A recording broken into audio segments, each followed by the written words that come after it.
maneira aquele professor, aquela professora que lá estão com as crianças da educação infantil ao ensino médio pode olhar para esse assunto e pode proporcionar a essas crianças e jovens melhores condições de compreensão desse fenômeno e até de intervenção nesse fenômeno. Então, a nossa intenção hoje, gente, é bem direta. A gente vai situar a função social da escola e da educação física na contemporaneidade. É uma fala rápida, e bem pontual.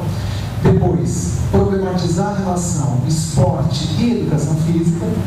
E lá no final, a gente quer apresentar para vocês um relato de experiência de uma professora que, atuando na rede municipal de Osasco, tematizou, naquela época, os Jogos Olímpicos de Londres. Então, a última edição da Olimpíada, essa professora estava com as suas crianças do primeiro ao quinto ano e fez um trabalho com as crianças tematizando a Olimpíada. Então, a nossa ideia é fazer essa conversa. Mas, peço para você voltar um pouco. Mas, é importante dizer para vocês que a gente está aqui representando um coletivo de professores lá do Grupo de Pesquisas em Educação Física Escolar, que se reúne quinzenalmente para estudar, investigar e principalmente propor trabalhos no campo e tentar refletir a partir das suas experiências no campo. Então, nós somos um coletivo de aproximadamente 40 colegas que estão na rede estadual e nas redes municipais de São Paulo, São Bernardo, Osasco, Sorocaba, professores que vêm pensando de forma mais sistematizada sobre o assunto. Se você tiver chance, eu convidaria a acessar o site no momento que for oportuno e clicar no link Relatos de Experiência, porque lá você encontra vários trabalhos feitos por esses professores, imagens, filmes e descrições de atividades que eles desenvolveram. Então, acho que dá para ter uma ideia bem ampla do que vem sendo pesquisado e produzido com dinheiro público, e que isso precisa retornar, claro, para a sociedade. Bom, dito isso e apresentada a nossa ideia, o roteiro que a gente vai seguir, nós vamos começar discutindo 3 momentos diferentes da escola. Então, o que eu vou fazer? Vou tentar discutir os momentos da escola, depois os momentos da educação física escolar, depois tentar mostrar para vocês como o esporte foi negociando com a educação física escolar até chegar numa perspectiva que nós vamos apresentar e defender. Então, já houve um momento que a escola era um espaço super restrito, bastante limitado e de uma forma bem interessante, mesmo sendo uma instituição pública, ela era paga, as pessoas pagavam para frequentá-la, e ela era, durante um tempo, exclusiva aos homens. Estou falando tudo do Brasil, tudo bem? Durante um tempo, exclusiva aos homens, e durante muito tempo, exclusiva àquelas pessoas que viam na escola um lugar onde o seu modo de ver as coisas do mundo era retroalimentado. A escola, ela recortava uma parte da cultura mais ampla, principalmente uma visão de cultura clássica e iluminista, e as pessoas que iam até lá não tinham o menor intuito de depois devolver isso para a sociedade, depois trabalhar a partir do que lá se aprendia. A escola era um lugar onde se cultivavam aqueles valores de um grupo bem restrito. Nós vivemos um período de grandes transformações. O Brasil deixou de ser uma nação agrária exportadora, foi lentamente se industrializando e por volta mais ou menos dos anos 30 a gente começa a mudar o desenho social. Nós passamos a nos industrializar e passamos a viver cada vez mais nas cidades. Então houve um processo de industrialização e de urbanização. Esses 2 fenômenos suscitaram, as lideranças daquele momento, nos anos 30, como eu já disse, suscitaram as lideranças a fazer uma nova demanda para a escola. E aí foi nesse momento que a escola começou uma primeira expansão. A maioria de nós aqui é fruto de uma das expansões da escola. A escola começou uma primeira expansão, porque desta vez a escola precisava oferecer uma resposta à sociedade, e a escola precisava formar mão de obra para essa sociedade, como eu disse, cada vez mais industrial, cada vez mais urbana. E é mais ou menos esse momento que a maioria dos pais de vocês, que a maioria da minha geração, né, foi para a escola. E nessa escola, né, a gente vai olhar para ela como um meio de ascensão social, como um meio de enriquecimento cultural, porque afinal de contas nós não, naquela visão, né, nós não tínhamos uma cultura que era valorizada pela escola, e que aí a escola iria nos oferecer aquilo que vocês já estudaram, né, o patrimônio historicamente acumulado, o patrimônio cultural historicamente acumulado, e com posse, né, de posse desse patrimônio você ia se inserir na sociedade numa posição um pouquinho melhor que aquela que seus pais conseguiram alcançar. Então você ia na escola aprender, né, alguns conhecimentos que só a escola disponibilizava e que, de posse desses conhecimentos, você conseguia arrumar um emprego um pouquinho melhor. Com aquele emprego um pouquinho melhor, você, obviamente, tinha mais remuneração e melhorava um pouquinho de vida. Então a escola, entre os anos 30 e os anos 90, ela fez quase que esse serviço. A sua função principal, além daquilo que está na legislação, ela era vista pela população como um meio, né, como um lugar, como instituição, onde nós iríamos aprender coisas importantes para viver, coisas importantes para serem utilizadas. E esse conceito, ele começou a ser abalado quando nós vivemos uma nova expansão dos sistemas de ensino. Então, se lá nos anos 30 a gente viveu uma expansão significativa, e até os anos 30 era de um jeito, lá nos anos 80 nós vivemos um segundo momento de expansão do ensino. E aí nós fizemos um esforço muito grande para receber todas as crianças na escola. Eu estou falando da nossa sociedade brasileira, né? Para receber todas as crianças na escola, de tal maneira que hoje nós temos perto de 97% das pessoas de 6 a 15 anos dentro da escola. Então nós temos um contingente grande, né? Nós perdemos muita gente no ensino médio e nós não conseguimos receber todas as crianças de 0 a 5. Mas entre os 6, os 14 e os 15 nós temos bastante gente. Essa turma que começa a chegar na escola, né, a partir dos anos 80, ela traz repertórios culturais variados, repertórios culturais diferentes, e ela vai chegar na escola numa época, estou me referindo aos anos 80 e aos anos 90, em que a sociedade já não é mais aquela sociedade hierarquizada, já não é mais aquela sociedade dividida. Ela vai chegar na escola numa época em que as camadas populares começam a reivindicar direitos, começam a reivindicar possibilidades, começam a reivindicar alternativas. Então, se por um lado nós recebemos todos, por outro lado nós tínhamos uma sociedade mais aberta, uma sociedade que se redemocratizava, né, que saía da ditadura, uma sociedade que começava a valorizar as diferenças, uma sociedade cada vez mais plural. E isso, obviamente, obrigou a escola a mudar a sua função. E aí nós chegamos a uma nova ideia de escola, que é mais ou menos essa que nos influencia agora, que é formar pessoas para atuar na vida pública. É por isso que a maioria de nós, ao passar pela escola, consegue ter uma visão da sociedade que, se dependesse exclusivamente da nossa família, essa visão seria um pouco restrita. E agora eu começo a usar os exemplos, né, do campo para vocês entenderem. Recentemente, um garoto do primeiro ano do ensino fundamental falou assim para sua professora. Ele percebeu que a professora estava falando de futebol e falou para ela: mas professora, você gosta de futebol? E ela respondeu: eu gosto. Ele falou: mas futebol não é coisa de Deus. Quando a professora ouviu aquilo, passou pela cabeça dela duas coisas. Nossa, ainda bem que esse menino está na escola. Porque ao estar na escola, ele convive com pessoas que não pensam do jeito que ele pensa. Mas ela também pensou: ainda bem que os outros têm ele como colega, porque ao tê-lo como colega, os outros, aqueles que gostam de futebol, que só pensam em futebol, também estão convivendo com alguém que em casa tem uma outra concepção daquela prática corporal. Então a escola nos anos 80, nos anos 90 e agora, né, nos primeiros anos do século XXI, ela vai se reconfigurando. Então ela começa a receber todo mundo, e aí ela já não pode mais prometer a ascensão social, até porque a sociedade já não é mais a mesma. A escola já não pode mais prometer que se todo mundo concluir o ensino superior, todo mundo vai ter um emprego genial e vai ganhar bastante. A escola dos anos 70 prometia isso. Todos aqueles que concluíram o ensino superior eram bem alocados. Para que vocês tenham uma ideia exata do que eu estou falando, gente, eu comecei a trabalhar com educação física na escola quando eu estava no primeiro ano da faculdade, porque sobravam vagas. Para qualquer um que já estivesse na faculdade, o mercado de trabalho estava muito aberto. Era uma outra época e nada disso acontece agora. Né? Nós estamos vivendo aí um processo de reorganização da rede estadual. Vocês sabem que nós estamos agora, nesse momento, com 6 escolas, né?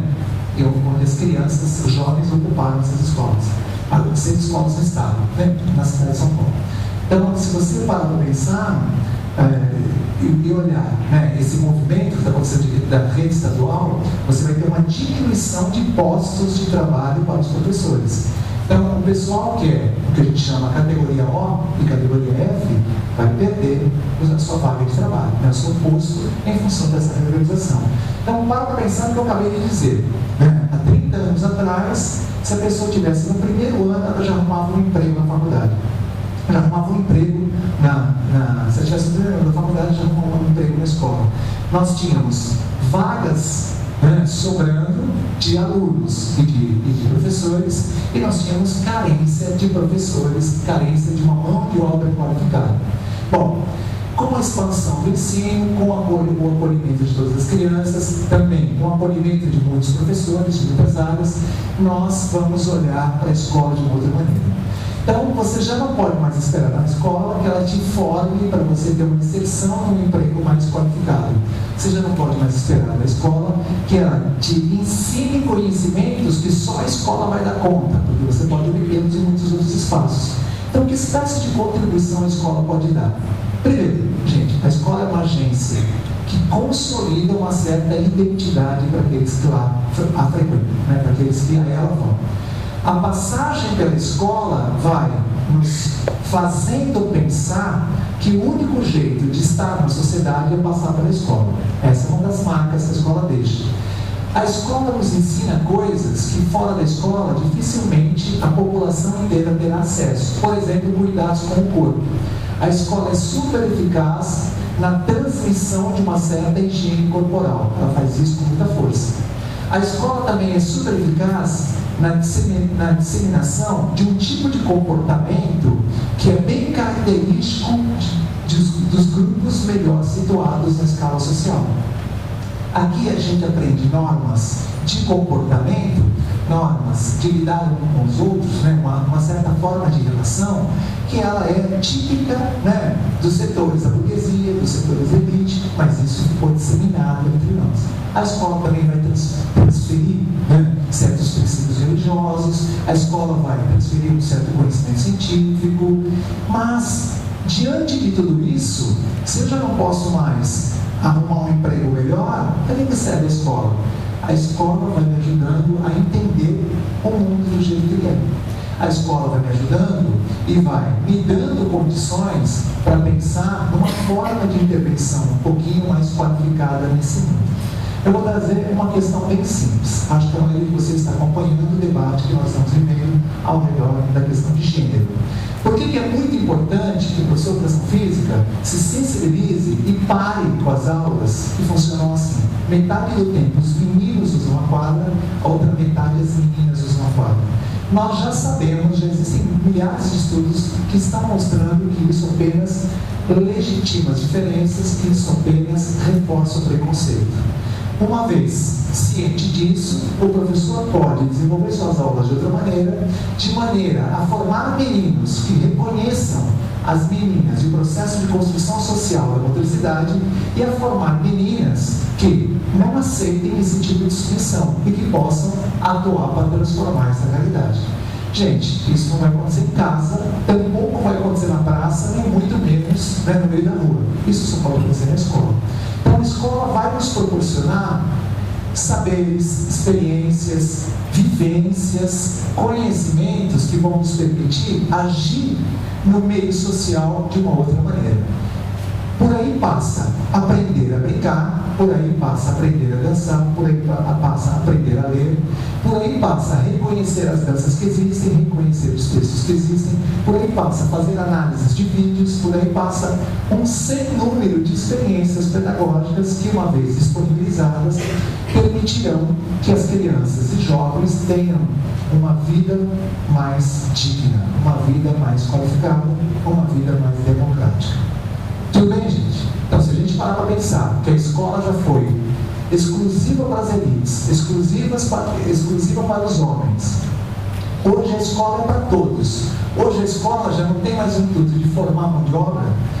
Gente, acreditem no que eu estou dizendo. Apesar do que diz a grande mídia, nós nunca tivemos uma escola tão boa quanto essa que nós temos agora. Ao contrário do que todo mundo diz, que a escola de hoje é ruim.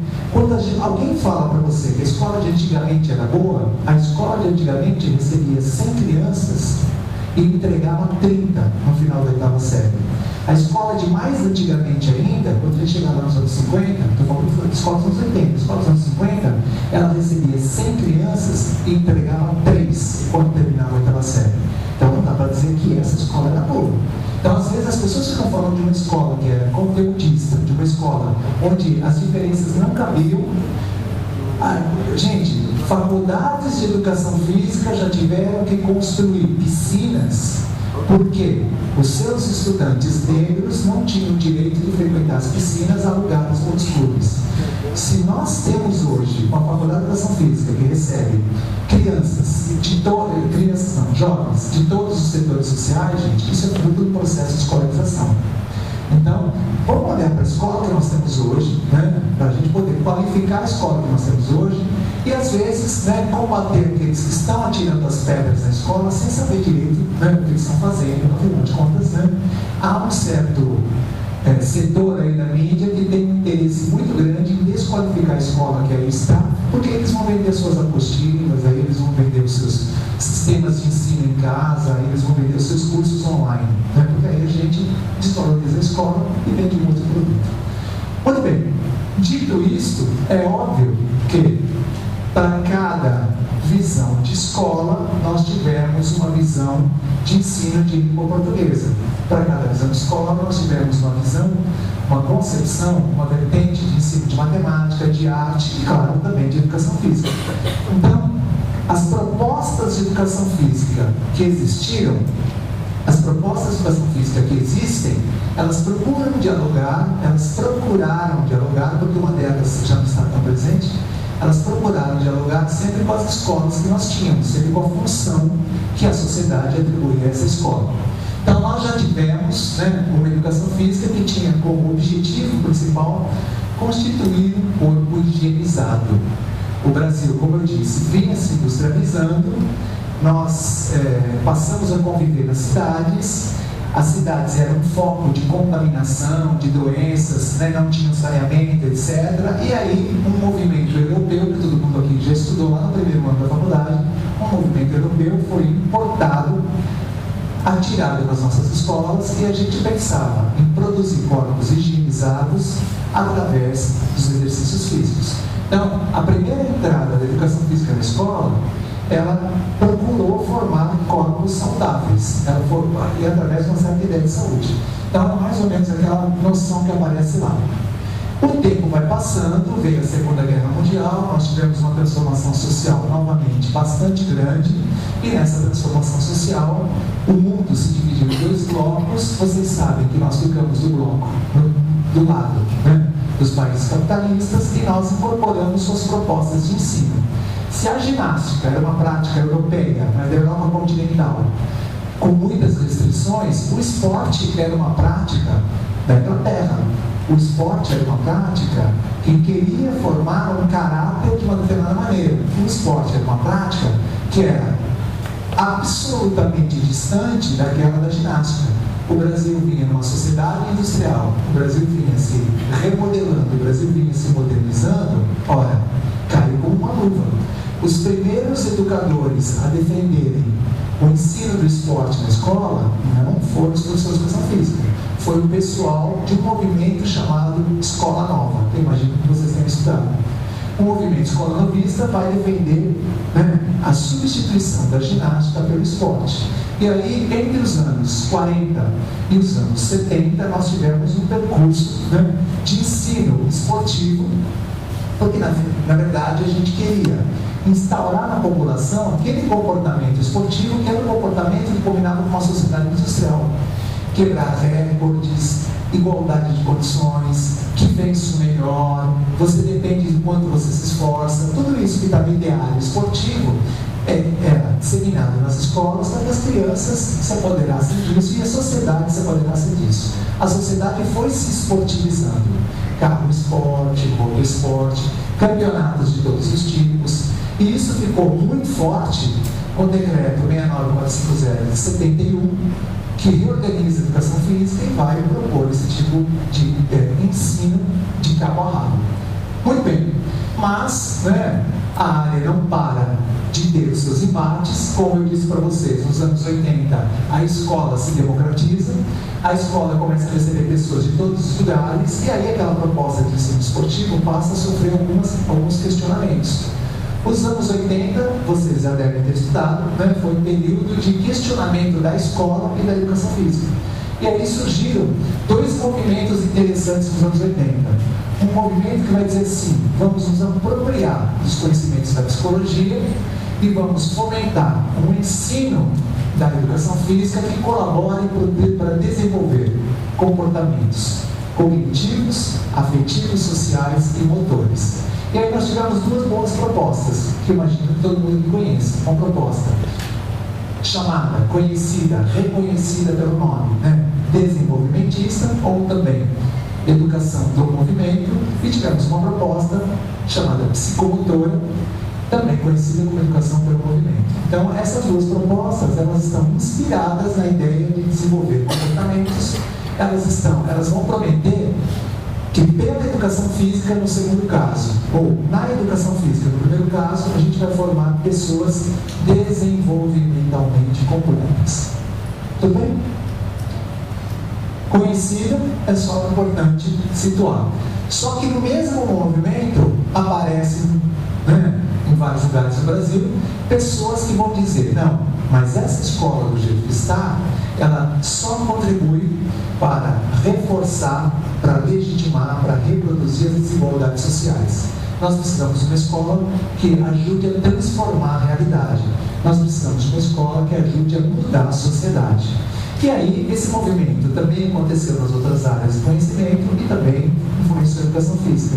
E surgiram algumas propostas na passagem dos anos 80 e dos anos 90 que vão nessa direção. Eles falaram: nós vamos, né, romper com os fundamentos psicobiológicos, vamos adotar ciências humanas como campo de fundamentação e vamos pensar que o nosso trabalho na escola é promover uma reflexão crítica e pedagógica daquilo que se tornou objeto de ensino da área, cultura corporal. Então, gente, uma coisa é pensar em desenvolver movimento, desenvolver cognição, desenvolver afetividade, desenvolver sustentabilidade. Outra coisa completamente diferente é problematizar a cultura corporal. São coisas muito diferentes. Só que esse pessoal que eu estou me referindo lá no final dos anos 80, começo dos anos 90, eles vão defender que se nós fizéssemos com que as nossas crianças se apoderassem de forma crítica do conhecimento científico, a gente poderia mudar o jeito de fazer esporte. Se nós fizéssemos com que as nossas crianças se apoderassem de forma crítica do conhecimento científico, a gente seria capaz de mudar o jeito de dançar, mudar o jeito como a dança acontece na sociedade, mudar as formas de brincar, etc, etc, etc, etc. Muitos de nós aqui, né, muitos de vocês foram alunos nessa época onde essas coisas estavam circulando. Alguns de nós, né, como eu e o Nestor, por exemplo, éramos professores nessa época e pegamos isso lá na quadra. Na quadra, essas ideias chegando e a gente tentando se ajeitar, né, Nestor, nesses movimentos todos. Muito bem, só que vieram os anos 90, as grandes mudanças dos anos 90, e chegou o século XXI. E aí, gente, o século XXI trouxe um mundo de forma muito diferente, né? Esse mundo do século XXI é um mundo em que já existem várias formas de vinculação afetiva que são reconhecidas, existem várias formas de vinculação profissional que são reconhecidas, existem várias formas de vinculação às instituições que são todas reconhecidas. Se lá nos anos 70 a gente não reconhecia o divórcio, hoje você já vê configurações familiares de todos os tipos e reconhecidas pela legislação. Observe, né? Olha o que vem acontecendo, coisas que vocês já estavam por aí, né, acompanhando. Foram criadas leis que punem aqueles que agridem as mulheres. Foram criadas leis que punem aqueles que agridem as crianças. Foram criadas leis, recentemente, que reconhecem a empregada doméstica como um funcionário como qualquer outra pessoa. Como muitos de vocês são jovens, não percebem o impacto dessas coisas ainda e não percebem como isso muda o que existia. Então, a partir do momento, gente, pessoal, a primeira mulher brasileira que entrou numa universidade entrou vestida de homem, porque as mulheres não iam para a universidade. Hoje as mulheres são a maioria na universidade. Tem ideia disso? Olha, a pessoa que trabalhava em casa era alguém que era quase igual à família, mas não era da família. Então, quando ela tinha filho, as roupas que ficavam pequenas para os filhos da família, a gente doava. Agora ela tem carteira profissional, agora ela tem que ser registrada, agora não sei o quê. Entendemos as mudanças que estão acontecendo? Gente, é uma mudança muito grande. E olha que coisa louca. Diante disso, não dá para a gente, né, pensar que a educação física, que a escola, vai dar conta de formar pessoas para o sucesso. Não dá para a gente pensar que a educação física, que a escola, vai formar pessoas para mudar a sociedade que aí está. Hoje a gente já tem uma outra noção do nosso potencial. E nós temos pensado que vai fazer muito bem, né, um professor de educação física que ajude as crianças, os jovens, a ler e produzir as práticas corporais. Novamente, uma mudança paradigmática. As práticas corporais agora são entendidas como textos da cultura que veiculam os significados dos seus grupos. Por isso que os brasileiros inventaram a capoeira e os japoneses inventaram o karatê. Se você quiser entender um pouquinho do karatê, você pode estudar a cultura japonesa. Se você quiser entender um pouquinho da capoeira, você pode estudar a cultura brasileira. E vice-versa. Se você quiser entender um pouquinho de quem é o brasileiro, olha para a capoeira. Olha para o jeito que o brasileiro joga o futebol. Olha para o jeito que o brasileiro faz o samba. Você vai entender um pouquinho daquela prática corporal. Se você quiser entender, vai entender um pouquinho daquele povo. Se você quiser entender um pouquinho da cultura japonesa, olha o jeito que eles lutam, olha o jeito que eles brincam, olha o jeito que eles dançam. Surpresa, não é a mesma coisa trabalhar com voleibol, trabalhar com bolinha de gude, trabalhar com dança de salão na escola. Não é a mesma coisa. E tem gente da nossa profissão que fala isso. O importante é que eles estejam se movimentando. Isso é uma outra ideia. Cada vez que você seleciona uma prática corporal para abordá-la na escola, você está tomando uma decisão política, porque cada prática corporal vai influenciar as subjetividades das crianças, dos jovens e dos adultos de uma determinada maneira. Então, professor, decidir se você vai trabalhar com brincadeira, com uma dança, com esporte, com uma ginástica, com uma luta, é uma decisão muito séria, que precisa ser levada em consideração a partir dos conhecimentos que você possui, a partir do projeto da escola e a partir do tipo de pessoa que você quer formar. É por isso que o Estado de São Paulo tem uma proposta curricular, a Prefeitura de Jundiaí tem uma proposta curricular que é diferente do Estado, a Prefeitura de São Paulo tem uma proposta curricular que é diferente do Estado, e o Brasil está nesse momento discutindo a Base Nacional Comum Curricular, que é diferente da proposta estadual, da proposta de Jundiaí e da proposta de São Paulo. Então, por que há tanta luta para dizer quem é o sujeito? Ora, porque a depender do sujeito que eu forme, eu vou ter a sociedade de um jeito ou de outro jeito. Eu posso ter um sujeito altamente competente, né, em certas coisas e altamente, né, frágil em outras coisas. Porque essa proposta, ler e produzir as práticas corporais, quer defender é um sujeito que compreenda as práticas corporais na sociedade mais ampla, que saiba analisá-las e que saiba reconstruí-las nas suas experiências cotidianas do modo crítico. Então, o que a gente está pensando? Olha, existe o futebol daquele jeito, mas na minha rua eu jogo futebol de outro jeito, mas em casa com meu irmão eu jogo futebol de outro jeito, e todos são futebols. Todos são possíveis, só que cada um no seu lugar, cada um com uma lógica diferente. Então, o futebol, que aqueles atletas jogam, que aqueles que aparecem na TV jogam, não é o mesmo que eu jogo. Esse que eu jogo, ele é feito para mim e por mim, e nele eu sou sujeito desse processo. Aquele que eles jogam só é daquela maneira porque existem outros interesses em jogo que permitem que aquela prática corporal se configure daquele modo. Dito isto, esclarecidas, as várias funções da escola, as várias funções da educação física, penso que a gente pode entrar na parte mais importante da nossa conversa hoje. Nunca foi fácil a relação do esporte com a escola. Nunca foi fácil. Então a gente vai apresentar algumas possibilidades que já nos atravessaram.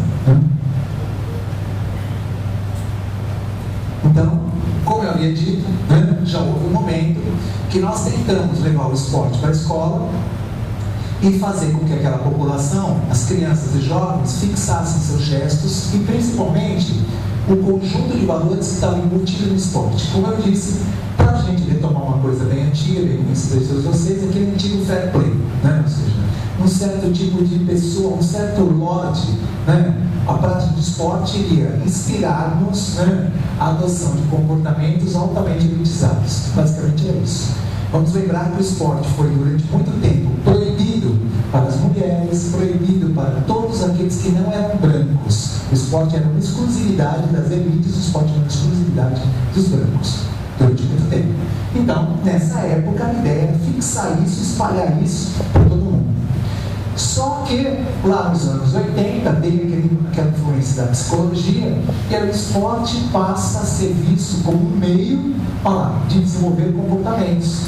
E aí a gente vai começar a falar umas coisas, gente, que bem precisam ser melhor analisadas.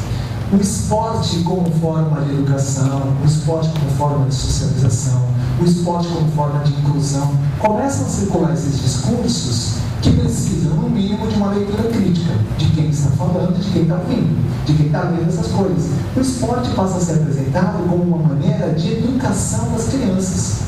E aí, eu já parei de pensar em fixar gestos e valores, mas eu vou começar a falar em coordenação motora, eu vou começar a falar em respeitar o outro durante o jogo, eu vou começar a falar até em noções matemáticas que ele vai aprender se ele aprender a arremessar uma bola de handball de forma correta. Tudo isso está na literatura, tudo isso também fácil acessar. Bom, lá nas críticas que foram feitas ao esporte, eu imagino que em algum momento vocês possam ter esbarrado, como disse o professor, pedagogicamente, com um texto do professor Walter Bracht. Em 1989, ele publica um texto chamado assim: Criança que pratica esportes respeita as regras do jogo capitalista. Nos anos 80, o esporte passa a ser demonizado, porque o esporte, como era uma prática corporal das elites, como era uma prática corporal euro-americana, o esporte passa a ser visto de forma altamente ideológica pelos seus críticos. Então, a minha geração, por exemplo, que tinha ido para a faculdade, tinha aprendido a ensinar esporte, sequência pedagógica, tinha aprendido isso. Quando eu me deparei com essas conversas, eu falei, então o que eu estou fazendo? E aí eu passei a me tornar o professor, que era, na verdade, o técnico, e os alunos deixaram de ser alunos e se tornavam os atletas. Então, aquela relação do professor com os alunos não era mais uma relação pedagógica, era uma relação de treinador e atleta. E aí, essas críticas todas foram disparadas para a escola, e vários autores da área começaram a produzir materiais alternativos a isso, que tinham como intenção transformar o esporte em um objeto de análise e transformá-lo. Então se passou a pensar em coisas do tipo, para envolver todo mundo na prática esportiva, a gente vai fazer com que a bola passe pelas meninas também. Só pode fazer ponto se a bola passar na mão das meninas. A gente começou a fazer assim: olha, se essa regra dificulta muito a prática, vamos aqui, crianças, construir uma regra nova onde todos possam atuar, e aí a prática se torna boa para todos. Uma parte desses professores também promovia uma análise crítica do esporte e do lugar do esporte na sociedade, acusando o esporte de ser disseminador dos mesmos princípios e valores que constituíram a sociedade ocidental, que constituíram o processo civilizatório. Existem vários sociólogos que trabalharam, que analisaram o esporte e foram denunciando o papel que o esporte teve na disseminação dessas ideias. Bom, esta é uma ideia, né, que atravessou o Brasil até os anos 90, né, ficou muito presente em obras que foram publicadas inclusive nos anos 90, mas agora há uma outra visão do esporte. Nós já não estamos mais demonizando o esporte, já não estamos mais batendo no esporte, já não estamos mais querendo tirar o esporte da escola, nem muito menos querendo tirar as competições. A gente já não está mais pensando isso. Hoje a área, o acúmulo de conhecimentos na área já tem olhado para o esporte como um objeto de leitura e como um objeto de produção. E essa é uma coisa bem interessante, né? Então, se a gente olhar, se a gente lembrar os exemplos que eu acabei de citar sobre a ideia de educação física atual, é mais ou menos essa. Se a gente pensar no esporte, o handball, o voleibol, o parkour, o skate precisam ser tematizados na escola. Tematizados na escola. O que é isso? Aquele vai ser o tema do trabalho. E as crianças e os jovens que estão na escola, na educação básica, vão ser aproximados daquele tema de várias maneiras. Eles vão conhecer o lugar onde aquilo se pratica, eles vão conhecer pessoas que praticam aquilo, eles vão praticar aquilo, eles vão reconstruir a gestualidade que é necessária para brincar, né, para participar daquela prática esportiva. Então eles serão transformados em leitores daquela manifestação e produtores daquela manifestação. Só que, gente, eu só posso fazer uma leitura de uma prática esportiva, de uma manifestação esportiva, se eu tiver elementos, conhecimentos que me permitam entendê-la. Por exemplo, imagine que todo mundo aqui vai ao estádio ver uma prática de futebol, ou todo mundo aqui vai ao ginásio aqui na frente para assistir um jogo de basquete, ou de voleibol, de handball, ou de qualquer outra modalidade. Se você não possui certos conhecimentos, a sua leitura é muito superficial. Na medida em que você vai dominando certos conhecimentos, que a escola pode ajudar a fazer isso, você vai reconhecendo aquele texto que você está lendo. Você entende a movimentação dos jogadores, você entende como eles fazem certas coisas ou não. De posse desses conhecimentos, e isso sendo permeado por vivências, a gente também empodera as crianças e os jovens para uma prática esportiva mais qualificada. Ninguém gosta de ser convidado ou de pedir para jogar num lugar e só viver fracassos. Então, as pessoas precisam também reconstruir a gestualidade, que não precisa ser a mesma do Neymar, mas reconstruir a gestualidade que lhe permita jogar naquele contexto. Já não passa mais pela repetição de fundamentos, já não passa mais pelos jogos adaptados. Hoje a gente já tem uma visão que esse processo se dá pela vivência naquela manifestação, na forma com a qual aquele grupo é capaz de fazer. Então, há muitas mudanças no ensino da educação física que nos permitem desenvolver as nossas atividades de ensino de uma maneira a fazer com que as crianças compreendam o que é a manifestação esportiva, como ela se organiza, como ela funciona, e que as crianças possam também se posicionar como autoras daquela modalidade esportiva, reconstruindo aquela modalidade esportiva a partir do seu contexto original. Então a gente já não fala mais em jogos pré-esportivos, a gente já não fala mais em fundamentos, porque isso tudo faz parte do texto, faz parte da gramática da modalidade esportiva. Então as pessoas agora têm feito as coisas de uma outra maneira. Chegamos, portanto, ao tema do evento. Dito tudo isso, pensando na educação física, pensando na escola, pensando na educação física, pensando na relação do esporte com a escola, acho que dá para a gente pensar um pouquinho em alguns elementos, que nos façam refletir um pouquinho mais sobre os Jogos Olímpicos. Gente, os Jogos Olímpicos são uma das manifestações da cultura corporal no mundo contemporâneo. Então não dá mais para a gente pensar que o tema pode passar ao lado da escola, até porque a cada 4 anos, todos os brasileiros, ou quase todos, se deparam com essa manifestação. E a maioria de nós, acreditem, inclusive dessa sala, tem olhares ingênuos sobre o que acontece ali. Por quê? Porque ao longo do tempo nós não tivemos uma formação crítica para entender o que é uma manifestação como essa. Eu estou incluído, tudo bem? Estou nessa necessidade dessa, que eu estou fora disso aqui. Quanto quantos livros sobre Olimpíadas nós lemos? Quantas conversas nós tivemos com alguém que conhece o assunto, que nos permite entender aquela manifestação? Quantas vezes nós nos deparamos com o tema do olimpismo e o que normalmente nós aprendemos? Nós aprendemos a partir dos meios de comunicação de massa, que vão tentando nos seduzir para consumir as suas imagens, ou nós entendemos o que rola por trás disso? Então, se não houver escola, se não houver professores bem formados, e se esse tema não for eleito, gente, como objeto de estudo, a gente não vai conseguir superar, né? A nossa proposta é baseada na perspectiva cultural da educação física. A perspectiva cultural da educação física é essa proposta que tem como objetivo tematizar as práticas corporais de maneira a proporcionar uma leitura e uma produção dessas práticas corporais pelas crianças, pelos jovens, pelos adultos que estão na escola. Então, nós estamos pensando a partir daí. A fundamentação dessa proposta, gente, não é o construtivismo. A fundamentação dessa proposta não são as modalidades organizativas, não são as ciências pedagógicas, nem muito menos as teorias da aprendizagem motora, do crescimento e desenvolvimento e do desenvolvimento motor.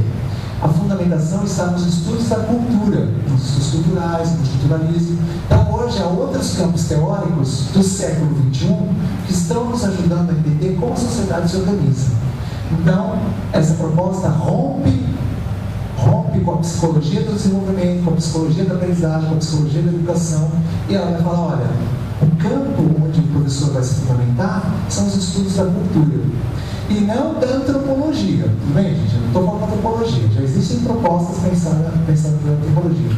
Estou pensando na cultura enquanto forma de produção de significados, que é o que acontece aqui nesse momento. Esse momento aqui é uma produção cultural.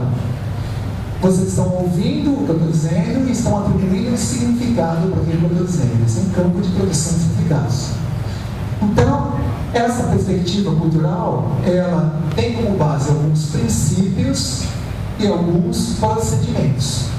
Ela tem como base os princípios que a gente vê na literatura, da justiça curricular, evitar o daltonismo cultural e a ancoragem social dos conhecimentos. Como vocês verão um exemplo prático, eu não vou me alongar.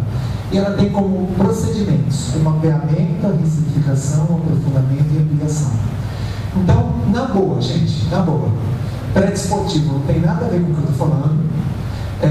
Levar aluno para competir, treinar aluno, levar aluno para competir, não tem nada a ver com o que eu estou falando. E trabalhar fundamentação, os fundamentos a partir das sequências pedagógicas, não tem nada a ver com o que eu estou falando. Tudo bem? Só para deixar uma coisa no seu lugar e depois em outro lugar.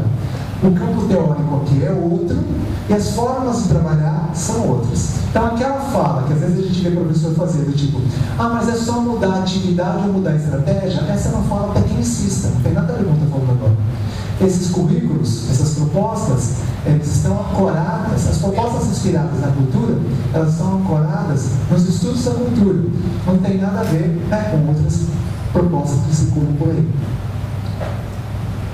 Bom, os Jogos Olímpicos, eles precisam, portanto, assim como o Carnaval, assim como lá no Nordeste, na região Norte, assim como o Círio de Nazaré, assim, gente, assim como, se vocês quiserem, na Bolívia, o Quintu, né, que é uma prática de luta da população, cada povo vai produzindo manifestações que empregam brincadeiras, que empregam danças, que empregam lutas, que empregam ginásticas, que empregam esportes. Os Jogos Olímpicos, como vocês sabem, né, a cada 4 anos, as nações se encontram para realizar uma série de competições. Elas têm uma certa organização, elas têm uma certa lógica, elas têm um conjunto de regras, elas têm as cores das nações dos vários lugares, elas têm algumas restrições em algumas modalidades. Então, se você é jogador de basquete de um jeito, se você é jogador de futebol de outro jeito, né? Se você é jogador de futebol, o time pode ser assim, e se você é jogador de basquete, o time pode ser assado. Tudo isso faz parte daquela cultura que a literatura tem chamado de olimpismo. E no Brasil nós temos gente muito séria produzindo sobre isso, vale a pena ler, né, sobre o olimpismo para entender melhor esse processo. A professora Silvia Magalhães, por exemplo. Então, basta a gente perceber uma coisa genial, né? Caramba, se eu trabalhar com esse tema na escola, mas tenho tematizando esse assunto e problematizando algumas das coisas desse assunto, eu vou proporcionar às minhas crianças, vou proporcionar aos meus jovens um olhar mais qualificado sobre isso. Então, professores, não se trata de dividir a escola em países, as salas em países, ninguém pode ser o Brasil em cima da briga, e ficar na escola fazendo a Olimpíada. Não é disso que eu estou falando. Essa é uma visão muito restrita, muito acanhada, que vai dar aos nossos alunos uma ideia de consumo apenas. A Olimpíada é isso. Não, a Olimpíada não é isso. Então, quem são os atletas que participam da Olimpíada? Quem são os treinadores? Quais são os profissionais de todas as áreas que são envolvidos na Olimpíada? Quanto custa para um país fazer as Olimpíadas? Qual é o preço disso? Afinal de contas, o que há mesmo de legado? Isso aí. Será que existe mesmo um legado ou não? Qual o legado que ficou da Copa do Mundo? Só para a gente ficar pensando coisas aí a respeito da Olimpíada. Então, tudo isso precisa ser tema. E olha, vocês vão conhecer uma experiência com os pequenos. Para vocês verem que com os pequenos já dá para fazer. Às vezes a gente precisa esperar o aluno chegar na ensino médio para ter um olhar crítico sobre as coisas. Os pequenos já são capazes, graças às intervenções do professor, fazer esse tipo de trabalho. Agora precisa abrir outra.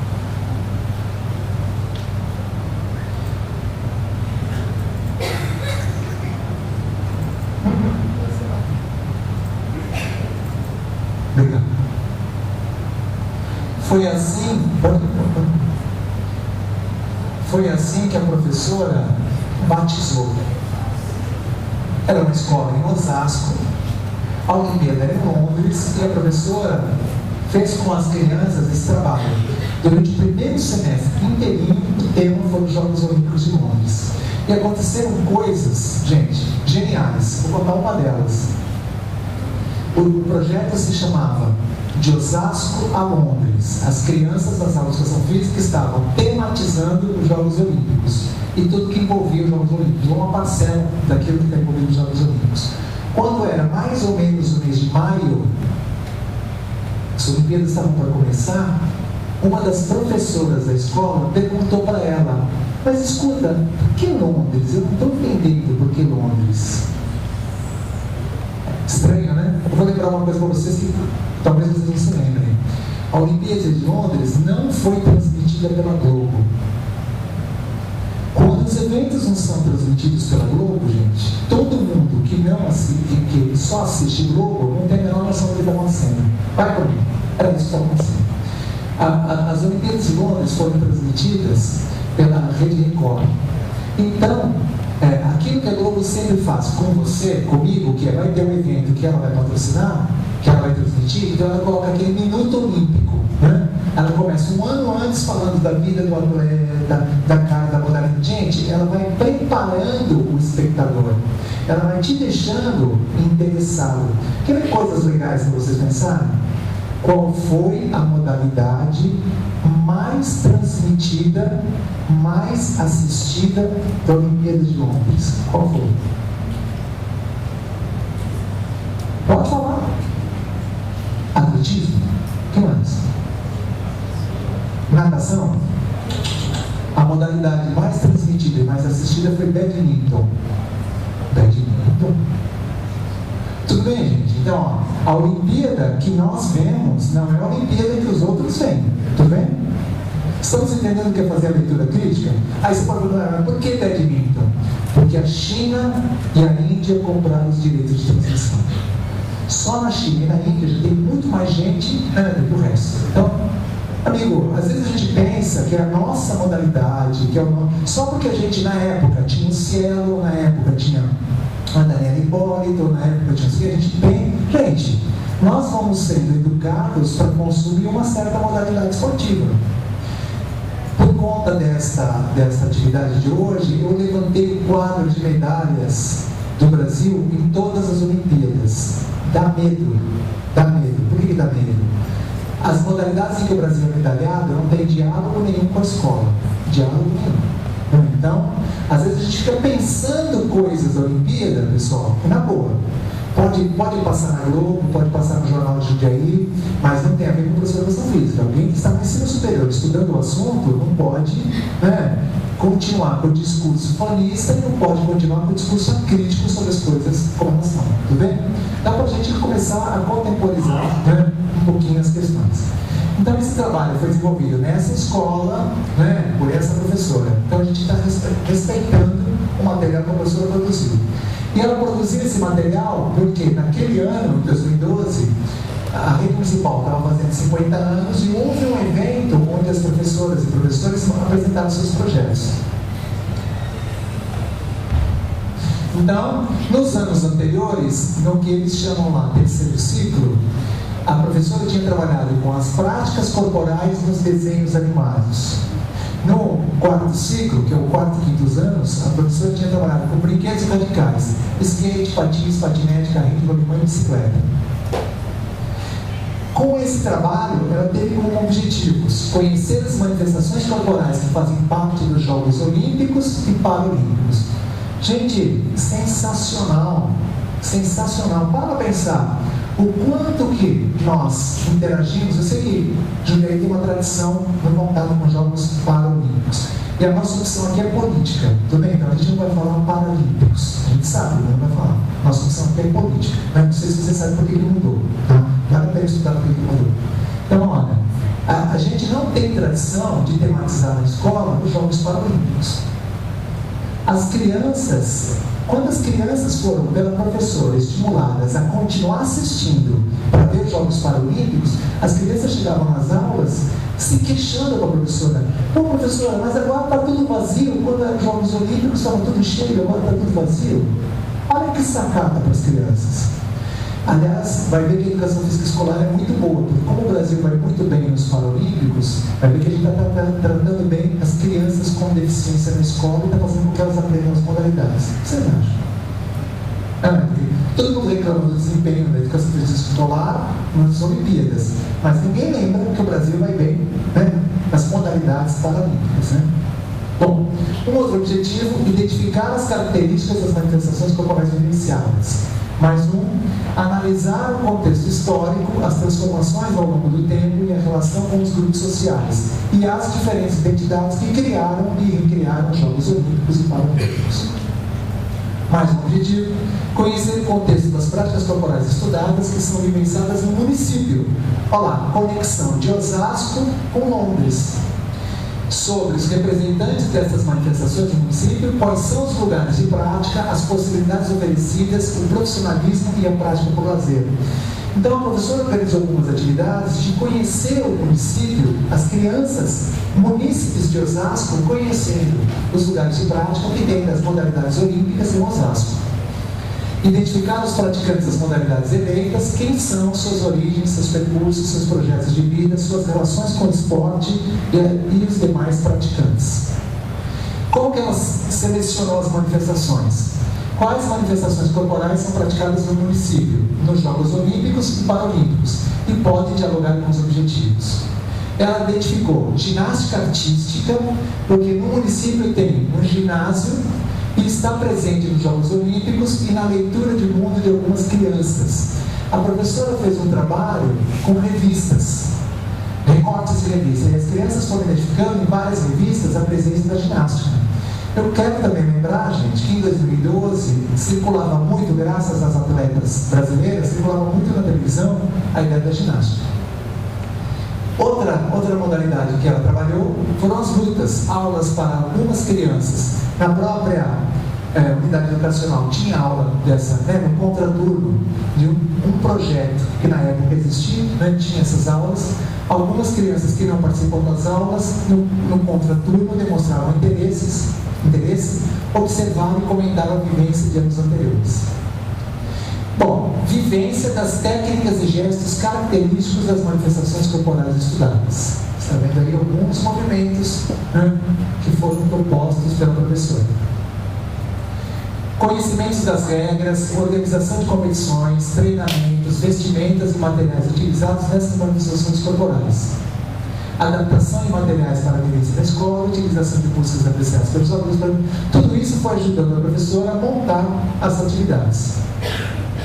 Aqui elas fizeram apreciação e análise de vídeos lá na sala de informática, relação com filmes e DVDs que os próprios alunos levaram. Também fizeram, apreciação de textos que abordam atletas, pá. Aqui ela trabalhou com um livro, acho que é bom dizer, a professora Kátia Rubio é uma grande especialista no assunto, nesse assunto, no olimpismo. Ela tinha publicado em 2012 um livro sobre os Jogos Olímpicos. É um livro destinado às crianças. Então, a gente pegou esse livro, distribuiu nas escolas de Osasco, e essa professora, com esse livro na mão, ela fez um trabalho com as crianças dela.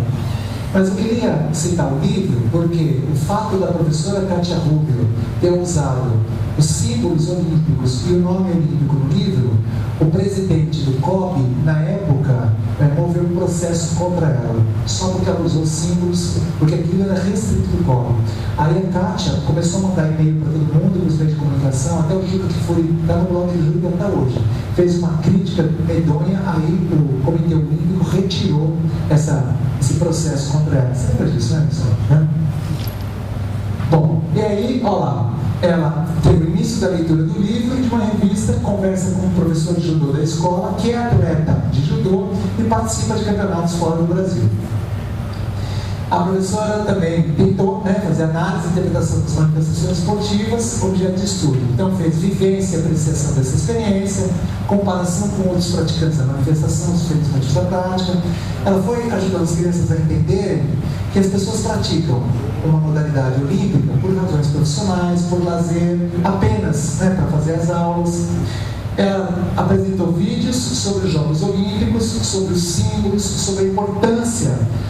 Porque é legal isso. Muitas pessoas mudam de vida quando vêm dos Jogos Olímpicos. Então, a professora mostrou algumas entrevistas, isso tem um material fato no YouTube, mostrou algumas entrevistas com ex-atletas olímpicos e a influência que teve na vida deles. Aí levantaram livros, revistas, reportagens que abordam o tema e fizeram análises das informações. Nesse caso aqui, ela fez com as crianças, um painel com recortes, textos e desenhos sobre o assunto. Visitaram o ginásio, lá no ginásio municipal onde a equipe de Osasco treina. Visita o local de prática da manifestação e visita e entrevista com o atleta da manifestação na escola. A avaliação foi realizada ao longo do período com diferentes instrumentos. Então, as crianças produziram materiais como esse, e a professora também elaborou registros, também coletou relatos orais, análise de imagens, vídeos, etc. E nós temos alguns vídeos para mostrar para vocês. Se a Nayara abrir para a gente,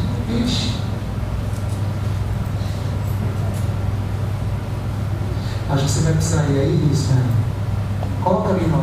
DVD para rodar. Isso, não. Acho que. Quer que eu botão direito do DVD? São muitos. Clique no botão direito do DVD. Isso. Reproduzir. Olha lá, nessa.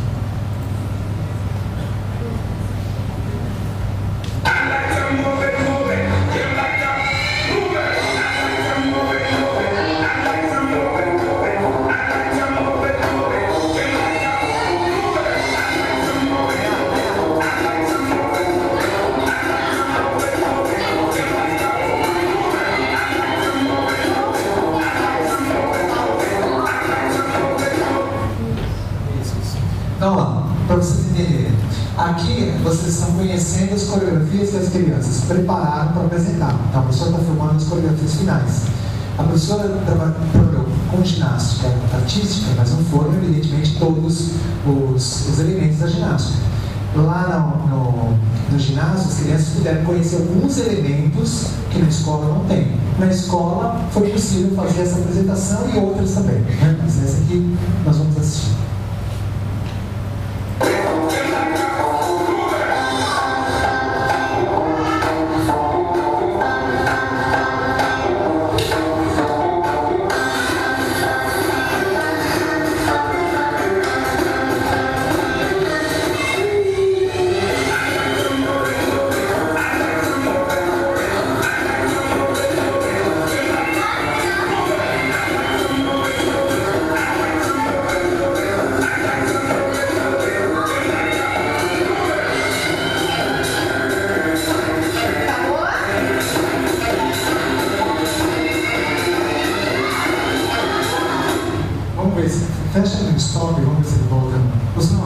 DVD, menu inicial.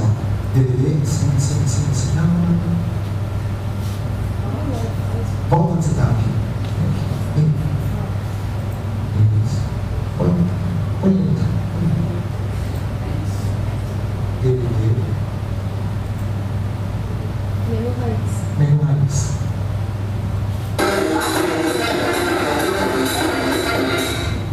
Isso. Fotos. Porque aí a gente tem outras. São várias coreografias, né? Pode ir passando. Isso.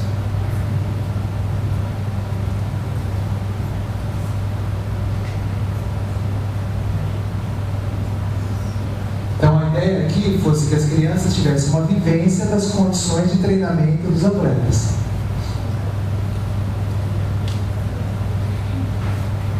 Como vocês podem ver, as crianças estavam fazendo a visita, mas ao mesmo tempo, né, tem as meninas fazendo os seus treinos lá.